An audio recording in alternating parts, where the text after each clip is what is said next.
Sir ബ്രേക്ക്ഫാസ്റ്റിന് ഒരു list ചോദിക്കാം. സാർ ഒന്ന് റേറ്റ് ചെയ്യണേ. ഓക്കെ. ഫസ്റ്റ് വൺ പൊറോട്ടയും ബീഫും.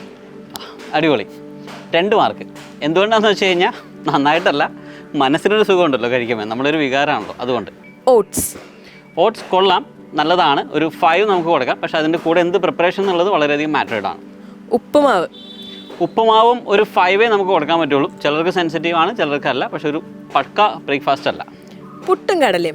പുട്ടും കടലയും കേരളത്തിൽ നമുക്കൊരു 8 മാർക്ക് എന്തായാലും കൊടുക്കാം. 8 അല്ലെങ്കിൽ 9, ഒരു 8 മാർക്ക്. നല്ല ഹെൽത്തി ആയിട്ടാണ്, നല്ല രീതിയിൽ പ്രിപ്പയർ ചെയ്ത് കഴിഞ്ഞാൽ അത് ഹെൽത്തി ആയിട്ടുള്ള രീതിയിലുള്ള പ്രിപ്പറേഷനാണ്. പഫ്സും ചായയും അടിപൊളി, 0. എന്താണെന്ന് വെച്ചാൽ ചായ ഭയങ്കര അസിഡിക്കാണ്, കൂടെ പഫ്സും കൂടി വന്നു കഴിയുമ്പോൾ പറയുന്ന നല്ല രീതിയിൽ സീൻ കോൺട്രയാണ്. ഇഡ്ഡലി ചട്നി നല്ലതാണ്, നല്ലൊരു പ്രിപ്പറേഷനാണ്, സ്റ്റീംഡ് ആണ്. നമുക്ക് അതിനകത്തൊരു 8 മാർക്ക് കൊടുക്കാം. ചപ്പാത്തിയും വെജ് കുറുമയും ഒരു 6 മാർക്ക് കൊടുക്കാം. ഒരു വീറ്റ് കോമ്പിനേഷനും വെജിൻ്റെ ഫൈബറും എല്ലാം കൂടി വെച്ചിട്ട് 6 അല്ലെങ്കിൽ 7 കൊടുക്കാം.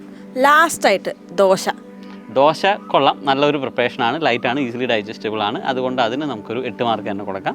പക്ഷേ അതൊരിക്കലും ഗീ ഒക്കെ ഇട്ട് ഒരുമാതിരി മൊരിച്ച് നാശാക്കാതിരുന്നാൽ മതി.